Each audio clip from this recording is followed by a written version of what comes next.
National geography ने एक बार एक पिक्चर शेयर करी और उस पिक्चर में एक जेलीफिश के अंदर एक फिश, रियल फिश दिखाई दे रही है।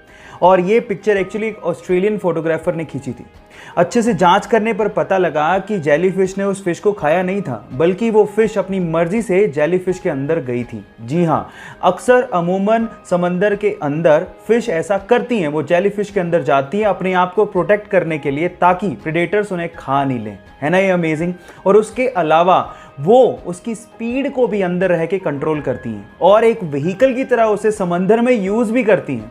ये तो बहुत ही अमेजिंग नज़ारा है और ये पहली बार नेशनल ज्योग्राफी ने दिखाया था। ये इंटरेस्टिंग फैक्ट जान के आपको कैसा लगा, चैट सेक्शन में लिखना मत भूलिएगा। गाइस, क्या आपको पता है कि अंटार्कटिका को रेगिस्तान यानी कि डेजर्ट कहा जाता है?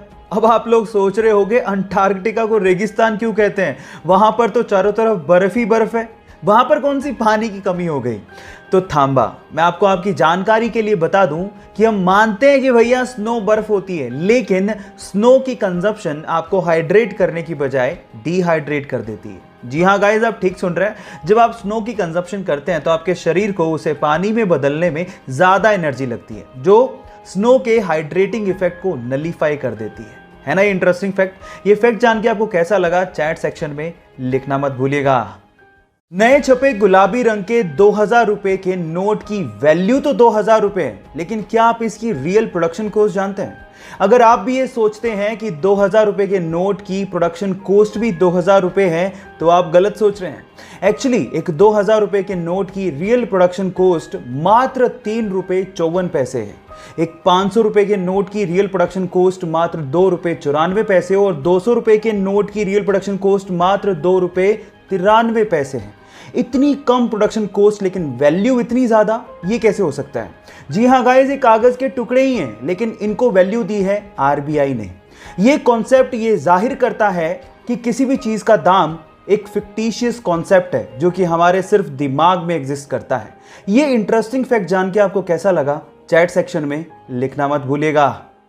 गाइस, व्हाट्सएप पे टेक्सटिंग कर करके हमें शॉर्ट फॉर्म को यूज करने की इतनी आदत हो गई है कि आजकल स्टूडेंट्स अपने कॉलेज और स्कूल के असाइनमेंट्स में भी शॉर्टकट्स यूज कर रहे हैं, और जो लोग ऑफिसेज जाते हैं वो अपने ईमेल्स में भी शॉर्टकट्स यूज कर रहे हैं।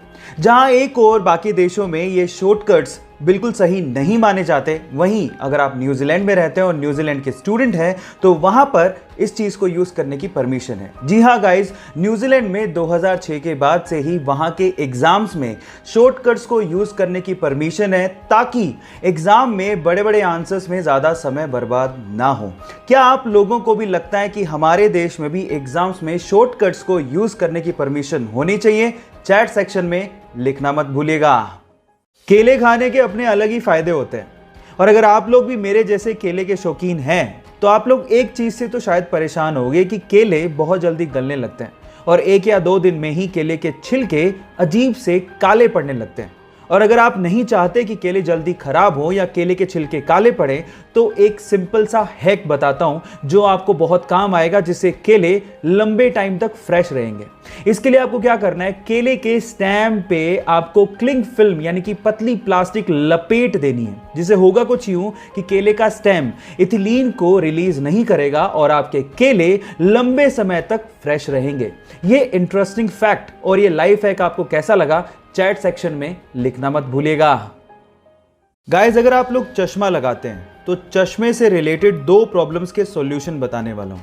नंबर 1, अगर आप चश्मे के साथ साथ मास्क भी पहनते हैं, जो कि आजकल पहनना जरूरी है, तो आपके चश्मे पर पक्का फोग आता होगा। इन दैट केस आप क्या करिए, साबुन लीजिए, गीला नहीं सूखा, और उस सूखे साबुन को थोड़ा सा अपने चश्मे के जो मिरर्स हैं, जो ग्लास हैं, उसके ऊपर लगा दीजिए और उसके बाद उसे सूखे कपड़े से साफ कर लीजिए। आपका ये जो फोग का प्रॉब्लम है वो ऑलमोस्ट गायब हो जाएगा। नंबर 2, अगर आपके चश्मे के ग्लासेस पर स्क्रैचेस हैं और ऑब्वियसली उससे बहुत ज़्यादा विजन में प्रॉब्लम होती है, तो आपको क्या करना है, कोलगेट लेना है और उस कोलगेट को चश्मे पर थोड़ा सा लगाना है और उसके बाद आपको सूखे कपड़े से साफ कर लेना है। आपके स्क्रैचेस की भी प्रॉब्लम फटाफट से दूर हो जाएगी। ये 2 इंटरेस्टिंग लाइफ सेविंग चश्मा हैक्स आपको कैसे लगे, चैट सेक्शन में लिखना मत भूलिएगा। गाइज, अगर आप लोगों को भी स्पेस में मेरी तरह बहुत ज्यादा इंटरेस्ट है तो एक इंटरेस्टिंग फैक्ट बताता हूं। गाइज, क्या आप लोगों ने कभी इरोस एस्ट्रॉइड के बारे में सुना है? नहीं सुना? डोंट वरी, मैं आपको बताता हूं। इरोस एस्ट्रॉइड हमारी धरती के पास एक ऐसा एस्ट्रॉइड है जिसमें नासा के अनुसार 2000 करोड़ टन गोल्ड, जी हां आप ठीक सुन रहे हैं, 2000 करोड़ टन गोल्ड छिपा हुआ है। और उसके अलावा इतनी ही मात्रा में प्लेटिनम और एल्यूमिनियम उस पर छिपा हुआ है। मजे की बात यह है कि 1898 में इसकी डिस्कवरी कर ली गई थी और सन 2000 में नासा ने अपने एक स्पेस शिप का इस पे सॉफ्ट लैंडिंग भी करवाया था और इन फ्यूचर नासा इस पे माइनिंग की प्लानिंग भी कर रहा है। ये इंटरेस्टिंग फैक्ट जान के आपको कैसा लगा चैट सेक्शन में लिखना मत भूलिएगा। गाइस, अगर आप लोग भी ये सोचते हैं कि डायमंड कोयले से बनता है तो आप लोग शायद गलत हैं। चलो थोड़ा फैक्ट चेक कर लेते हैं। हम ये मानते हैं कि कोयला कार्बन से बनता है और डायमंड भी कार्बन से बनता है, लेकिन इसका मतलब ये कतई नहीं है कि हम लोग ये कह दें कि डायमंड कोयले से बनाया जाता है या बनता है। ऐसा कुछ भी नहीं है। मैं आपको आपकी जानकारी के लिए बता दूं कि जो कोयला होता है वो अर्थ से 2 या 3 किलोमीटर नीचे पाया जाता है और उसके साथ कुछ मेटल की इंप्योरिटीज भी होती हैं। लेकिन डायमंड एक्चुअली अर्थ से 90 किलोमीटर नीचे बनता है और ये तब बनता है जब कार्बन बहुत ज्यादा टेम्परेचर और प्रेशर पे कंप्रेस हो जाता है ना। ये इंटरेस्टिंग फैक्ट। इसका मतलब ये हुआ कि डायमंड कोयला नहीं है, ये आप लोग ध्यान रखिएगा। ये इंटरेस्टिंग फैक्ट आपको कैसे लगा चैट सेक्शन में लिखना मत भूलिएगा। गाइस, अक्सर आप लोगों ने ये देखा होगा कि किसी भी असेंबल्ड चीज के छोटे पार्ट से लेके बड़े पार्ट के ऊपर उस कंट्री का नाम लिखा होता है जहां पर वो चीज बनाई गई है, जैसे कि made in India, made in US, made in Korea, ये आपने सुना होगा। लेकिन अगर मैं आपसे सवाल पूछूं कि जो चीजें स्पेस में यूज की जाती हैं या स्पेस प्रोग्राम्स में यूज की जाती हैं उस पर क्या लिखा होता है? क्या उस पर भी किसी कंट्री का नाम लिखा होता है? अगर आप लोग ये सोचते हैं कि उस पर भी made in US, made in India लिखा होता है तो आप लोग गलत हैं। एक्चुअली जो चीजें स्पेस प्रोग्राम में यूज की जाती हैं उनके ऊपर लिखा होता है made on earth by human. Yes guys, made on earth by human. और ये चीज नासा और बड़ी बड़ी स्पेस एजेंसीज 2005 से इस्तेमाल भी कर रही हैं। ये इंटरेस्टिंग फैक्ट जान के आपको कैसा लगा चैट सेक्शन में लिखना मत भूलिएगा। गाइस, एक तरफ है सुपर ग्लू जो किसी को भी आपस में चिपकाने की पावर रखता है और एक तरफ है टेफ्लॉन जो किसी से भी नहीं चिपकता, बहुत ज्यादा नॉन स्टिकी होता है। पर तब क्या हो जब इन दोनों की टक्कर आपस में ही करवा दी जाए? क्या आपको लगता है कि टेफ्लॉन कभी भी सुपर ग्लू से चिपकेगा? तो इसका जवाब है नहीं।